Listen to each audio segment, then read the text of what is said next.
Hep düşünmüşümdür, başaran insanlarla başaramayan insanlar arasındaki fark nedir diye. İnternetten araştırma yaptığınız zaman yüz binlerce kaynağın sizlere bu işi nasıl öğreteceğini, nasıl yapacağınızı, hatta aldığı sonuçları şu an görmüş olduğunuz gibi paylaşıyorlar. Peki sizce siz bu internette dropshipping yöntemiyle başaran insanlarla başarısız insanların arasındaki farkı görmek istiyorsanız bu videoyu sonuna kadar izleyin.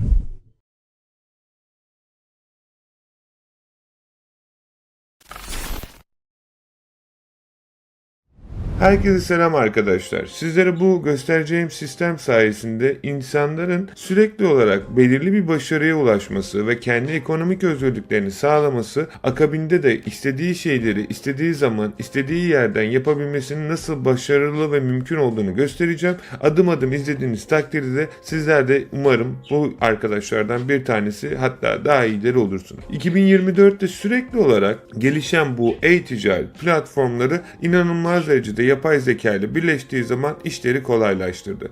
Peki bunu yapmak gerçekten mümkün mü? Çünkü bazı insanlar başarıyor, bazı insanlar başaramıyor, bazı insanlar bu işte para yok diyor, bazıları da arka tarafta yüzlerce, binlerce pound, dolar para kazanıyor aylık. Peki bu nasıl mümkün? Size bunu adım adım göstereceğim.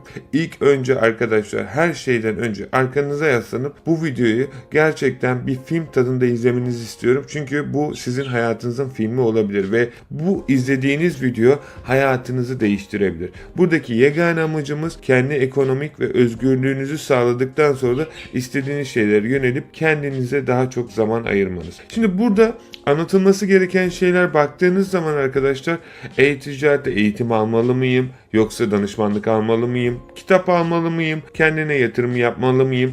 Gibi yüzlerce soru geliyor ve bu düşündüğünüz bu da yine eğitim satacak, şunu yapacak gibi düşünceler olabilir.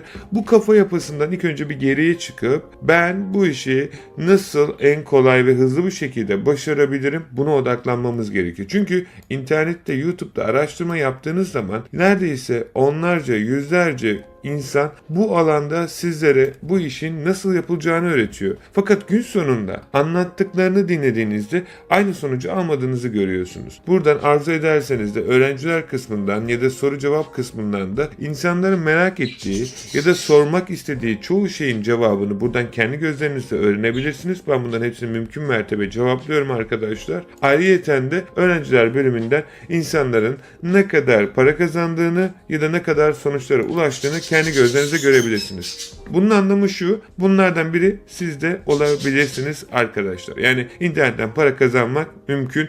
Eğer 2024'ün bu yapay zeka teknolojisiyle hala internetten para kazanamayacağını düşünüyorlarsa da bırakın onlar düşünmeye devam etsin. Çünkü her sene bilyon dolarlar üzerinde e-ticaret platformu inanılmaz derecede büyüyor. Bunu bana inanmak zorunda değilsiniz arkadaşlar. Şuraya how e-commerce business grow every year gibi bir şey yazarsınız arkadaşlar. Yani Türkçe'de yazabilirsiniz. Yani e-ticaret nasıl büyüyor her geçen sene. Burada sonuçlara baktığınızda arkadaşlar, e-ticaretin pandemiden sonra her geçen yıl, hani e-ticarette para yok diyen arkadaşlar, 2017'den 2024'lere doğru baktığınızda ne kadar bir gelir sağlandığını detaylı olarak görebilirsiniz. Bunları kendi web sitelerinden de bakabilirsiniz. Yani anlatılmaya çalışan şey, grafikte gördüğünüz üzere e-ticaret her geçen gün büyüyor. Fakat bazı başaramayan arkadaşlar sizin de yapmanızı istemediği için bu şeyin küçük olduğunu söylüyor.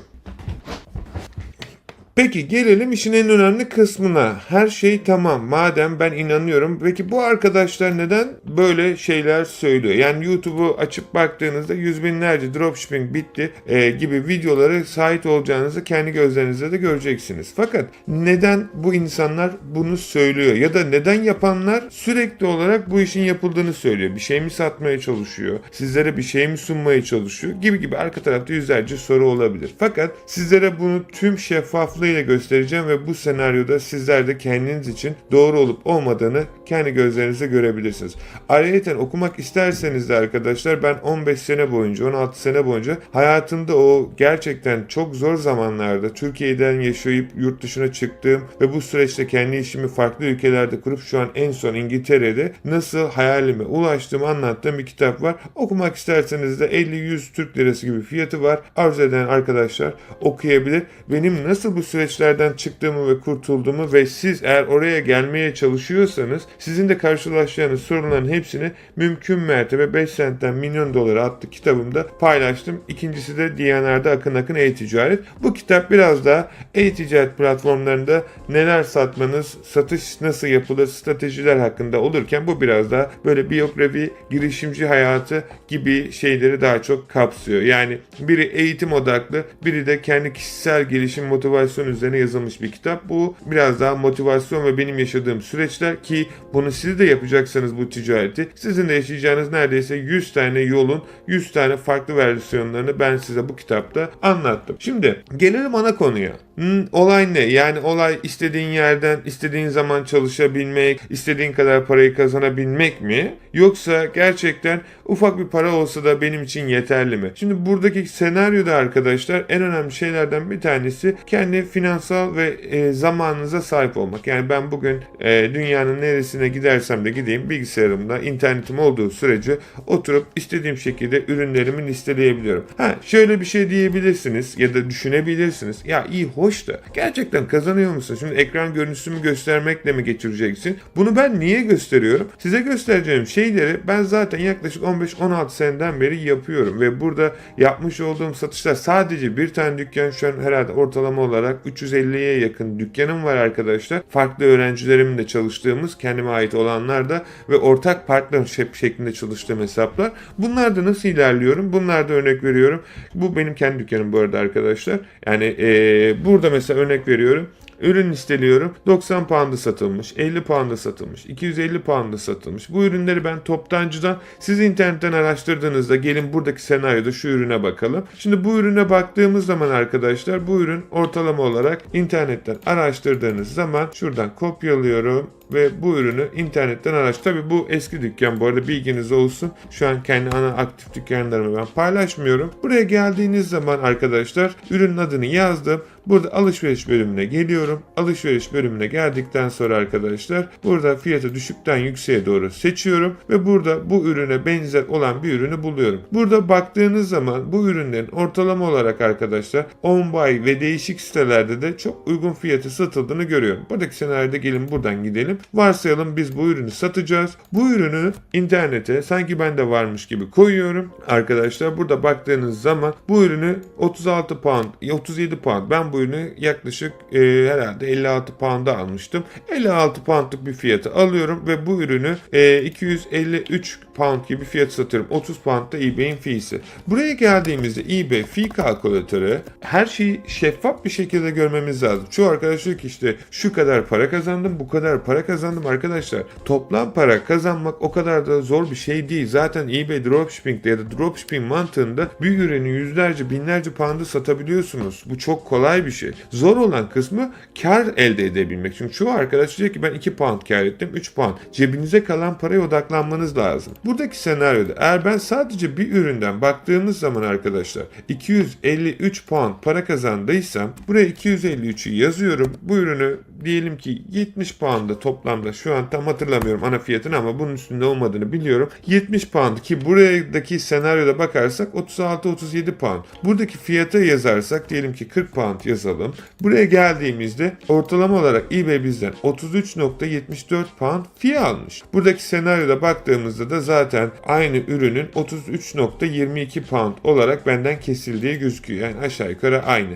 Şimdi burada gördüğünüz gibi 30 cent'te fiyat olduğu için arkadaşlar toplamda bir satıştan 179 pound para kazanılmış. Tabii şimdi diyebilirsiniz ki ya evet haklısın o iyi hoş şu bu 179 pound bir üründen kazanılmaz. Şimdi bu kafa yapısı sizi hiçbir zaman ileriye götürmeyecektir sevgili arkadaşlar. Neden mi? Çünkü 179 pound gerçekten o kadar büyük bir para değil, şey anlamında söylüyorum. Yani benim binlerce poundluk sattığım ürünler var arkadaşlar. Sırf eBay'den de değil, Amazon'dan da, diğer platformlardan da satmış olduğum ürünler. Hatta eğer gösterebilirsem arka tarafta sizlere hani ürünleri gerçekten ne kadar daha çok fiyata satabilirsiniz. Hatta sattıktan sonra nasıl daha kolay bir şekilde kar elde edebilirsiniz. Bunları da detaylı olarak göstermeye çalışıyorum. Çünkü niye? Buradaki tek yapılmaya çalıştığımız amaç, herkes yaptıysa emin olun siz de yapabilirsiniz sevgili arkadaşlar. Sizin onlardan bir farkınız yok. Yani onlar o teknik olarak başardıysa siz de başarabilirsiniz. Şimdi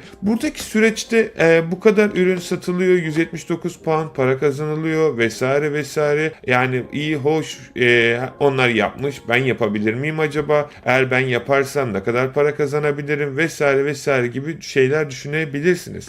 179 pound para çeviriciye geldiğinizde arkadaşlar burada aşağı yukarı bugünün kuruyla herhalde 8-10 bin Türk lirası gibi para yapıyor. 174 diyelim. Evet, 7 bin 8 bin Türk lirası arası bir satıştan para kazanılmış. Peki hani kazanılmaz diyen arkadaşlar neler, yani neden böyle bir şey söyledi? Bir, bu dünyanın aslında bence vazgeçilmez şeylerinden bir tanesi arkadaşlar. Başaramayan bir insan başkasının başarmasına hiçbir zaman destek olmaz. Sebebi şu, çünkü eğer siz başarırsanız ondan daha iyi olduğunuzu kanıtlarsınız ve bu onun kaldıramayacağı bir şey olabilir. Duygusal, psikolojik, egosal olarak. Bu sizi ilgilendiren bir kısım olmayacaktır. Neden? Çünkü ben bilgisayarımı açıp dünyanın her yerinden çalışıp internetten günlük on binlerce pound para kazandığımda birisi bana ya bu işte para yok dediği zaman ben burada tatilimi yaparken ayaklarımı böyle sıcak havada uzatmış güzel güzel çalışırken yazdığı yoruma gülücük atıyorum. Niye?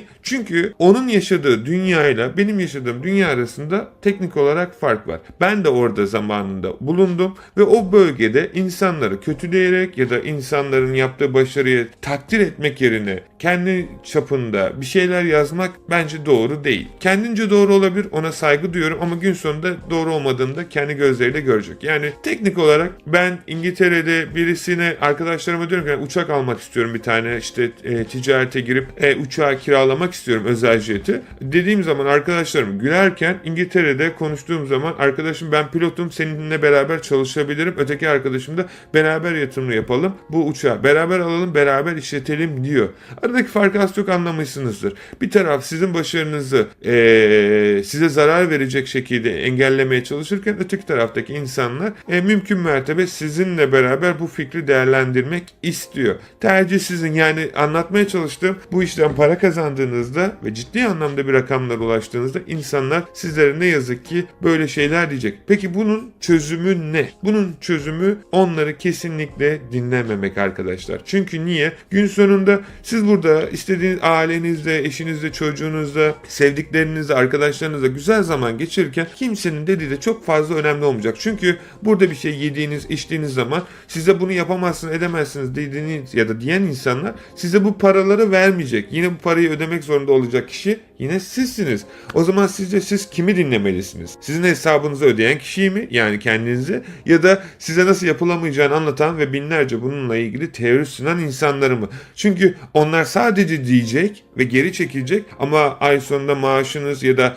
ev kiranız, ihtiyaçlarınız ya da ödemeleriniz geldiğinde bu insanlar hayatınızda olmayacak. Peki size bir soru soruyorum. O zaman bu insanların size hiçbir katkısı yoksa sizce bu insanları neden dinlemeliyiz? Ya da dinlemeli miyiz? Yakınımız, ailemiz, dostumuz olduğu için onların inandığımız şeye yardım etmemesi sizce ne kadar doğru? O zaman bence burada bu insanların hayatınızda nasıl bir rol modeli oynadığını tekrardan düşünmenizin zamanı gelmiş diye düşünüyorum. Şimdi evet, hikaye anlatıldı. Her şey tamam. Peki ben nasıl yapacağım? Arkadaşlar, yapılması gereken çok yöntem var. Fakat ilk yapmanız gereken ücretsiz olarak internete gelip bir eBay'de hesap oluşturmanız gerekiyor. Bunu ister İngiltere'den isterseniz ebay.com'dan yapabilirsiniz. Ama ben Türkiye'de yaşıyorum. Şirketim yok. Vergiyi nereye ödeyeceğim? Nasıl işlemler yapacağım? İşte bunun için de videoyu beğenip yorumlarda arkadaşlar evet yazdığınızda sizlere burada ücretsiz olarak hem eBay hem Amazon hem Etsy hem de internetten para kazanabileceğiniz bütün bu eğitim senaryolarına ulaşabileceğiniz bir ufak eğitim içeriği ulaşacak. Ufak dediğime bakmayın. İnternette bugün parayla satın alacağınız neredeyse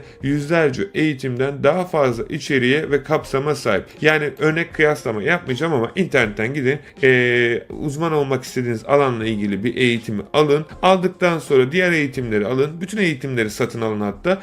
Yani paranızı verebildiğiniz kadar sağa sola dağıtın arkadaşlar. Sonra gelin ücretsiz olarak arkadaşlar bu eğitimi izleyin. Bu eğitimi izledikten sonra da aradaki farkı ben kıyaslamayı size bırakıyorum. Yani buradaki olay hepimizden öğreneceğiniz çok şey vardır tartışmasız bir şekilde. Yani onun da size göstereceği farklı trikler olacaktır. Benim de göstereceğim. Çünkü herkes kendine göre anlatıyor ve herkes kendi başarısına göre, öğrendiğine göre size gösterecektir. Ama en önemli olan şey buradan sizin çıkarınız ne? Yani çıkarınızdan kastım ne öğrenebildiniz? Yani şuradaki bir eğitimi alıp da binlerce pound para verip de gün sonunda para kazanamadıysanız demek ki o eğitimden çok da fazla bir şey alamamışsınızdır. Ya da arka tarafta eğer bu ücretsiz senaryoda bu eğitimleri izleyip bir şeyler kazandıysanız paralı bir şekilde öğreneceğiniz eğitim ne kadar olacaktır? Benim her zaman herkese tavsiyem arkadaşlar. Kesinlikle ve kesinlikle ben şunu öneriyorum. Eğer bir gün YouTube'dan, internetten para kazanmayla ilgili, şununla ilgili bir şeyler araştırıyorsanız bu insanların ilk önce size anlattıkları şeyleri izleyin. Sonra uygulamaya geçin. Bir de en önemlisi bu insanların gerçekten bu işi yapıp yapmadığını öğrenin. Böylelikle sizi zaten istediğiniz yere ulaştıracaktır. Ondan sonraki süre içerisinde bu bilgileri öğrendikten sonra uygulamaya geçin. Çünkü anlatım tarzını anlamanız gerekiyor insanların. Anlamadığınız takdirde bu çok bana karışık geldi ya da ben bunu anlamadım diyeceksiniz. Not, bunu anlamamanız çok mümkün. Çünkü zaten bilseydiniz siz de zaten bu paraları şu an teknik olarak kazanıyor olmanız gerekiyordu. Niye? Çünkü bu bilgiye sahip olsanız bu paraları kazanırsınız. Bugün Elon Musk'a ya da arka tarafta Bezos'a ya da diğer bütün dünyanın zengin insanlarına baktığınızda sizin bilmediğiniz bir şey bildikleri için bu kadar para kazanıyorlar. Ve siz bu bilgiye sahip olabilmek için en hızlı ve kısa yoldan hızlı ulaşmaya çalışmanız lazım. Ama bunun anlamı da şu değil. Hemen eBay'i açtım. eBay'e binlerce ürün listeledim ve binlerce ürün listeledikten sonra satış yaptım, para kazandı. Arkasından da 1000 pound kazandım.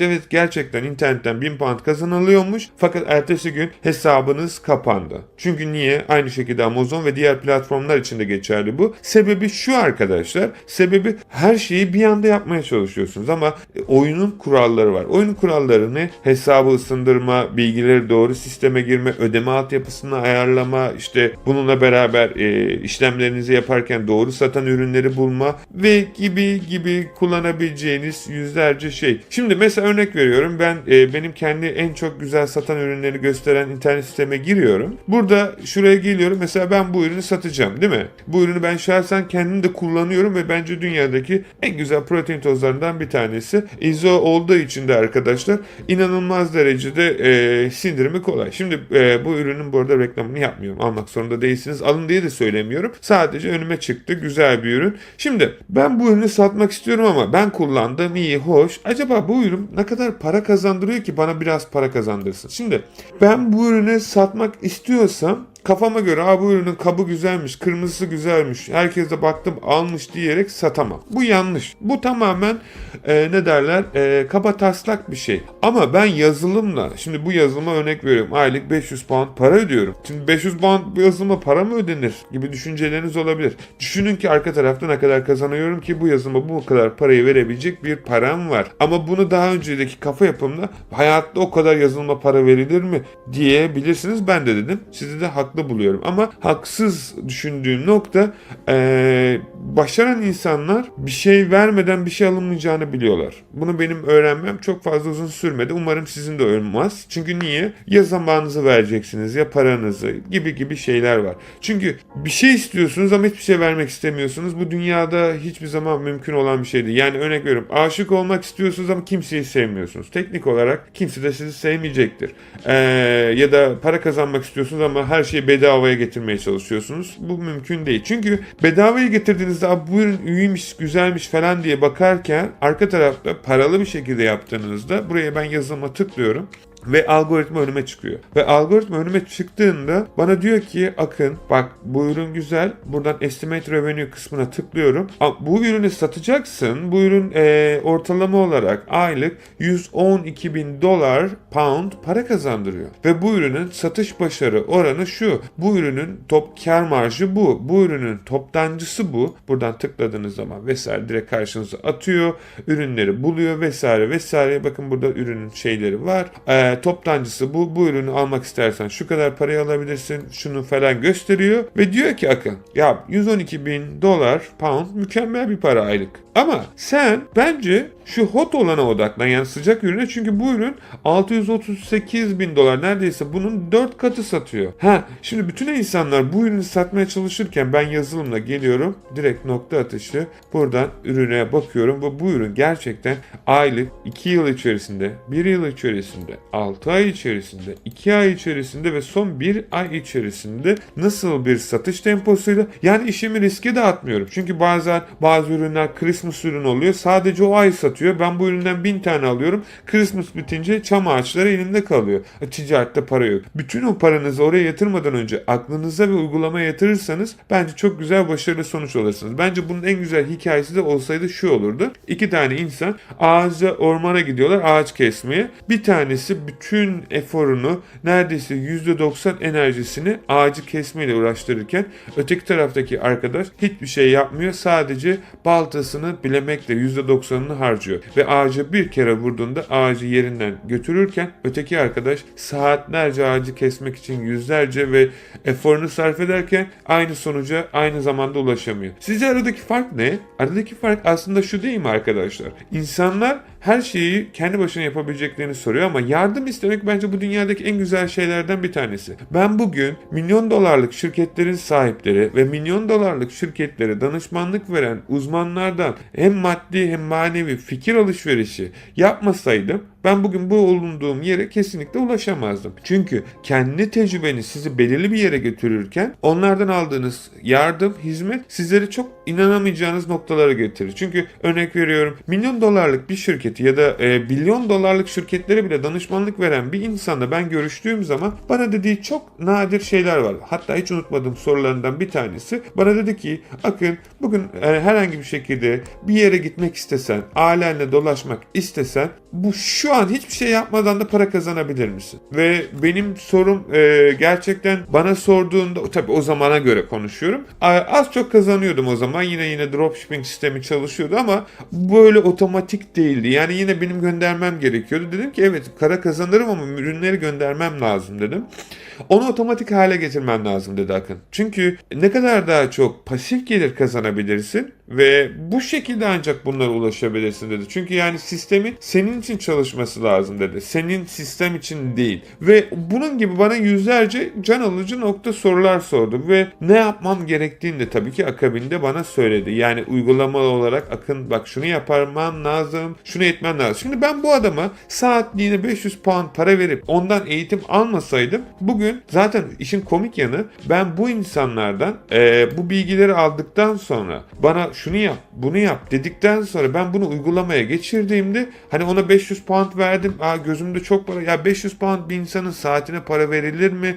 İşte bu kadar 1000 pound para verilir mi gibi bu kafa yapısından çıktığım zaman arka tarafta onun bana göstermiş olduğu bu sistemle örnek veriyorum. Neredeyse bir yıl gibi bir süre içerisinde $50.000 para kazandım. Bu tamamen ve tamamen insanın bilincinde olması gereken bir şey. Çünkü anlamamız gereken nokta biz zaten onun bildiği bir şeyi bilmediğimiz için şu an bu kadar para kazanıyoruz. Onun bildiği bir şeyi bildiğimizde kazanacağımız para arkadaşlar emin olun arka tarafta çok farklı olacaktır. Çünkü örnek veriyorum buradaki senaryoda bana gelip şunu söylemeseydi bana hatta şu ekranı aşağı alabilirsem bana dedi ki Akın sen böyle bir sistem kur bu sistemde örnek veriyorum son bir ay içerisinde arkadaşlar kurduğumda 650 pound yani neredeyse ona verdiğim parayı ben çok rahat bir şekilde çıkarttım. Son bir yıllık süreye geldiğimizde de $34.000 para kazandım. Ve arka tarafta bütün zamanlara baktığınızda ki o da 1,5 yıl gibi bir süre ediyor.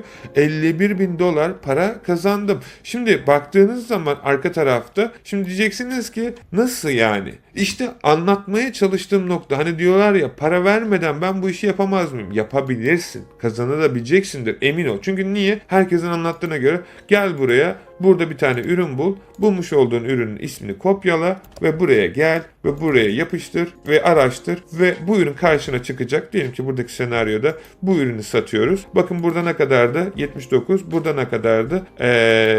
87. Bir tane de satmış. Ben ne yapacağım? Aynısı sanki bende varmış gibi. Select Yourself'e tıklayacağım. Buraya geleceğim. Ürünün fotoğrafları, açıklamaları ve diğer bütün bilgileri karşıma çıktı mı? Çıktı arkadaşlar. Buraya geleceğim.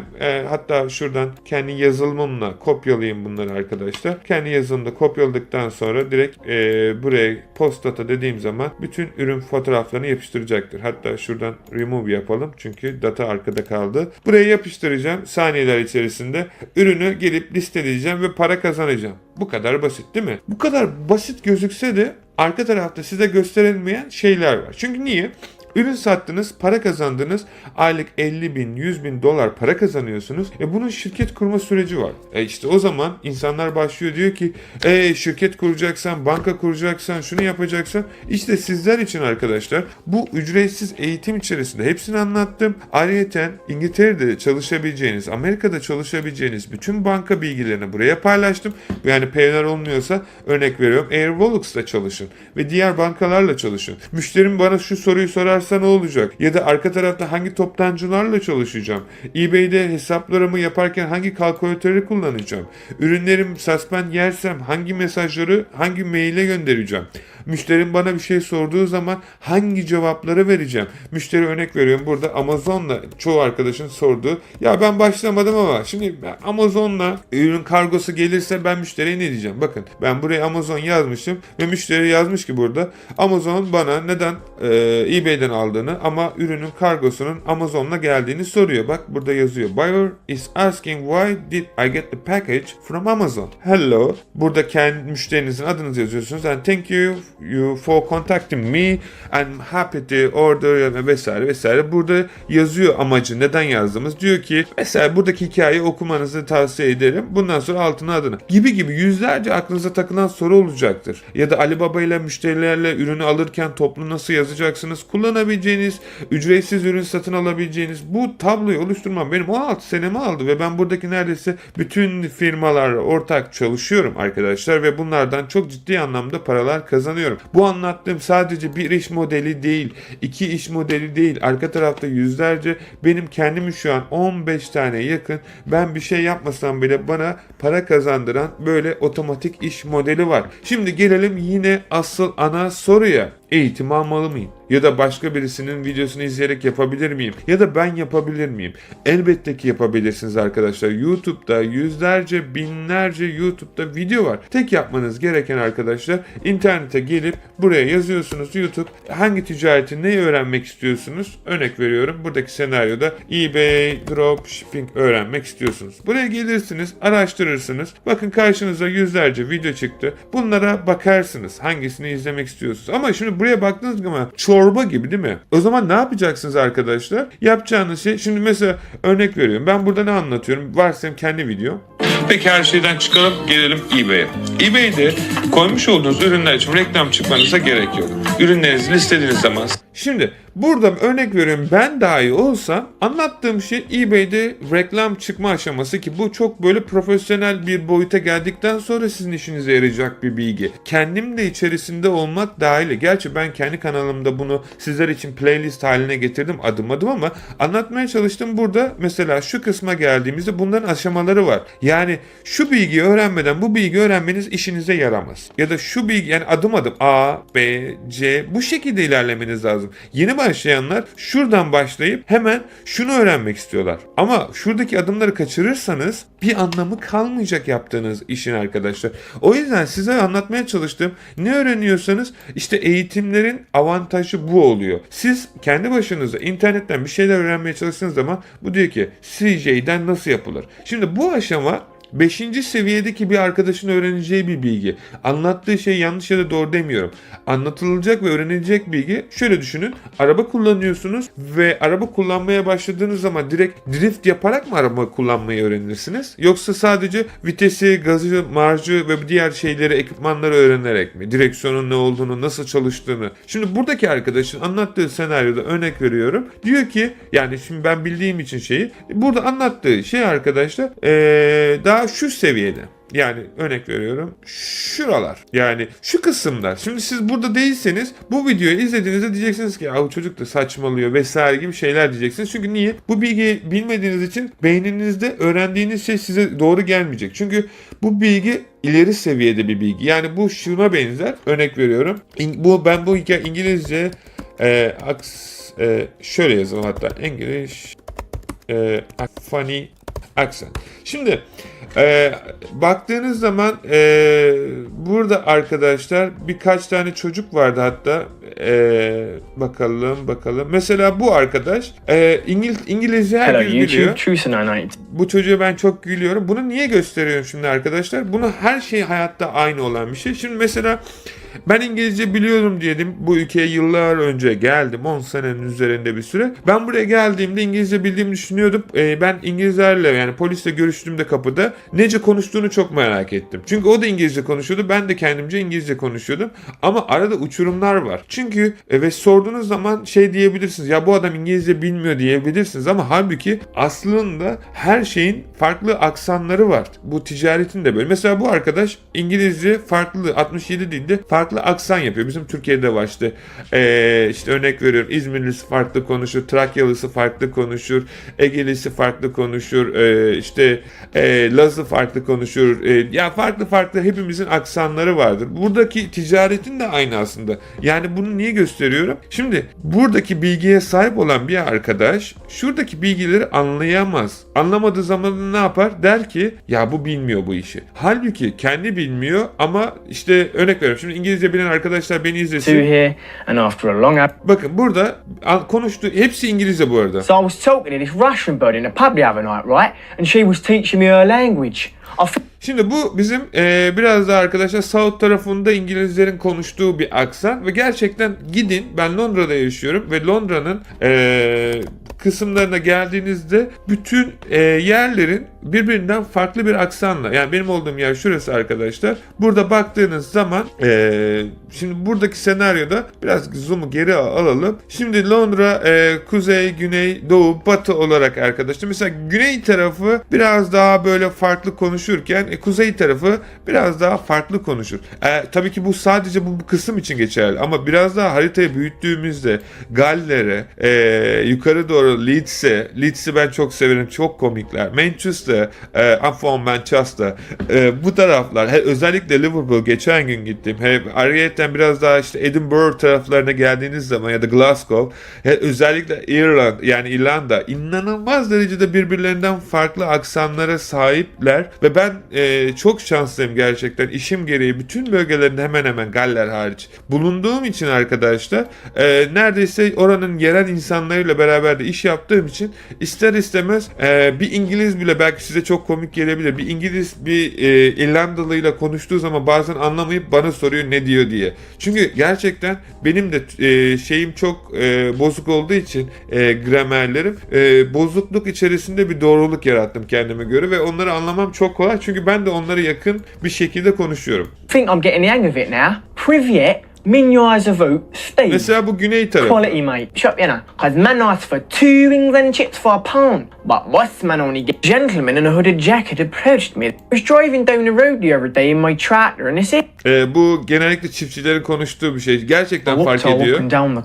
Şey gibi düşünün. Hani İzmir tarafına gittiğinizde ya da Ege tarafına hani Balıkesir, Bursa o taraflara mesela. Bursa tam olmasa da hani derler ya mesela ne yapıyorsun be gari? Gari hani mesela gari yani kelimede olmayan bir şey ama onlar kullanıyor. Arka tarafa baktığınız zaman Trakya'ya gittiğinizde ne yapıyorum BA gibi bir takı geliyor. Bunu niye anlatıyorum? Şimdi arkadaşlar hayatın her alanında böyle. Siz bunu anlamıyorsunuz diye İngilizce bilmiyorsunuz değil demek değil. Ya da bu adam İngilizce bilmiyor demek değil. Bunu size görsel olarak gösteriyorum. Çünkü bakın İngilizce, konuştuğu bütün diller İngilizce ve birbirlerinden hepsi farklı. Bunları karşı taraftaki çocuğa şey diyebilir miyiz? Bu İngilizce bilmiyor. Bilmez olur mu? Adam 67 tane farklı aksanla İngilizce konuşuyor. Sen anlamıyorsun henüz. Bunu kabul edebilmek lazım. Bunu kabul edebildiğiniz zaman internetten yani aylık, yıllık milyon dolarlar kazanabilirsiniz. Ama ilk önce egonuzu bastırıp bu çocuk nasıl konuşuyor böyle, nasıl öğrenmiş dememiz lazım. Çünkü mesela şuradaki senaryoda diyelim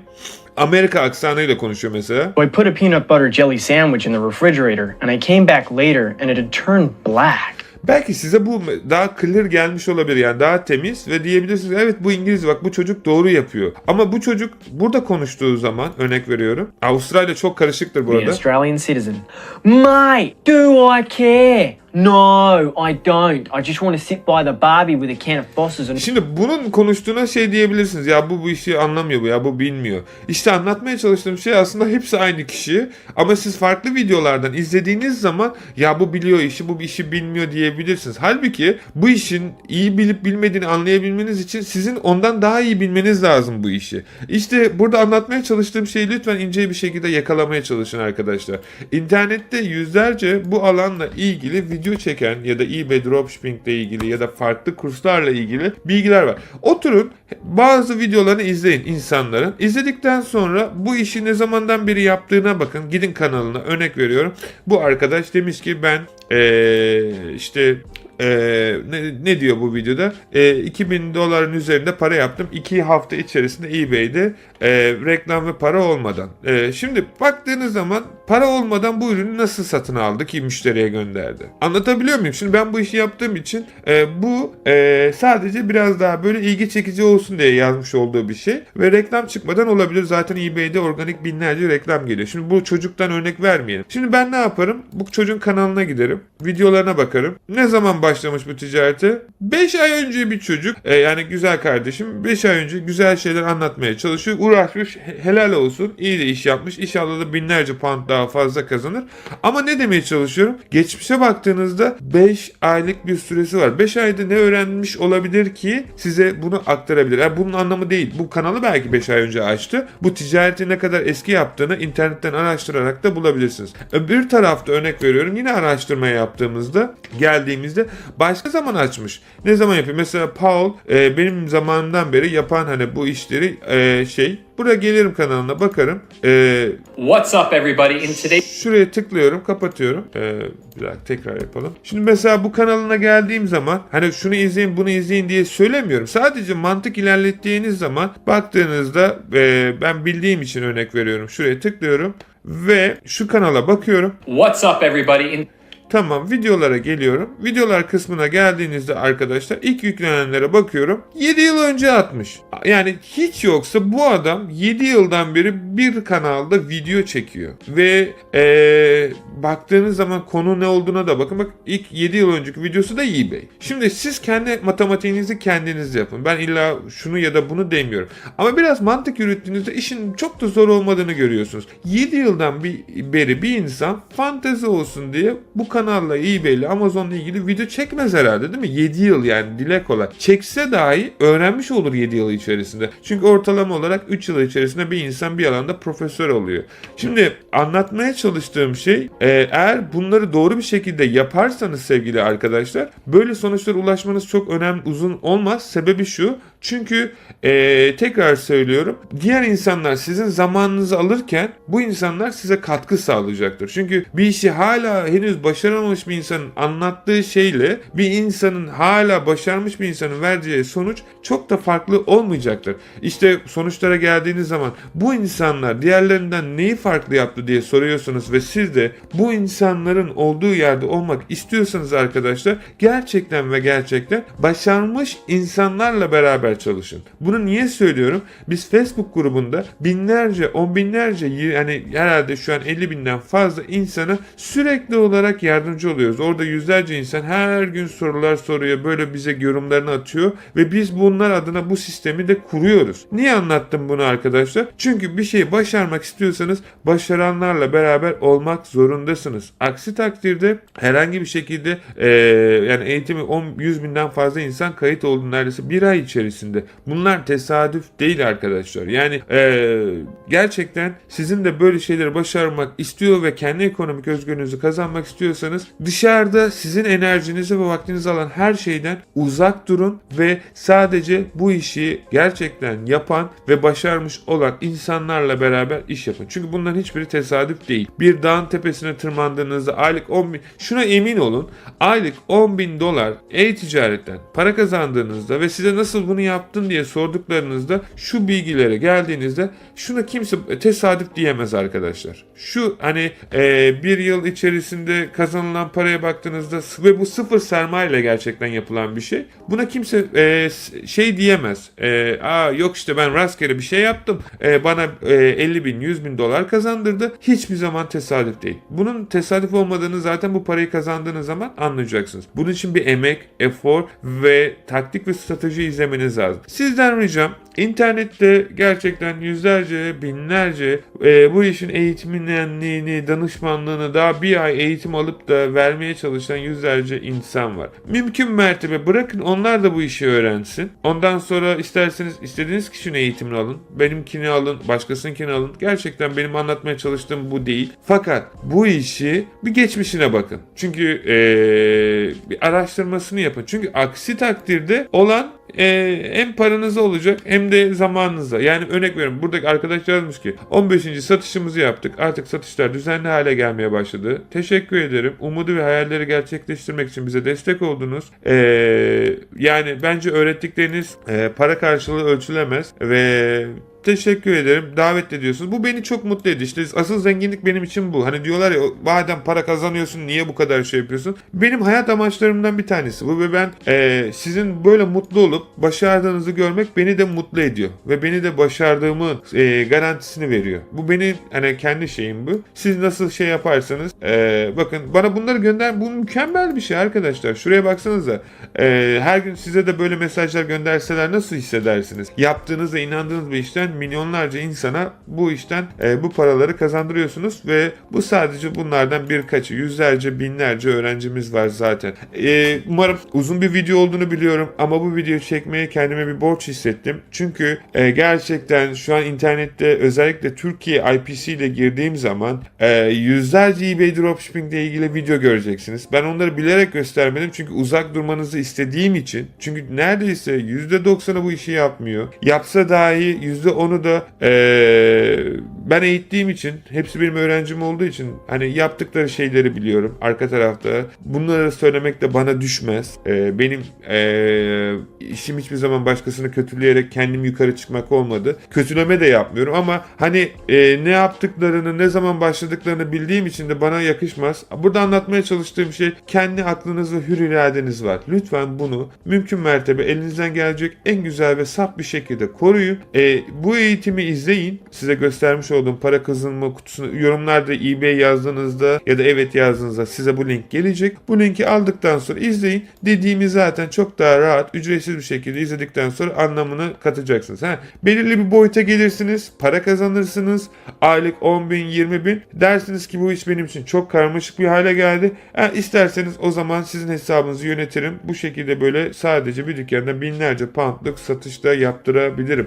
Tabi bu garanti olmamak kaydıyla elimden gelen en iyisini yapacağıma inanabilirsiniz. Videoyu daha fazla uzatmak istemiyorum. Buradaki amacım ekonomik olarak Türkiye'de herkesin özgür olup dünyayı dolaşması. İstediği hayallerine ulaşması. Benim tek yegane amacım. Hep yıllardan beri benim de kanala baktığınız zaman 7 yıl önceki çektiğim videolara aynı. Hiçbir şey değişmedi o günden bugüne. Her zaman daha güncel ve iyi olmak şartıyla bir şey değişmedi sadece. Ve mümkün mertebe sizlere bunu parayla alabileceğiniz bütün eğitimlerin içerisinde içerisinde bile bulunmayacak şeyleri burada ben paylaştım. Bakabilirsiniz. Hepsini de inceleyin.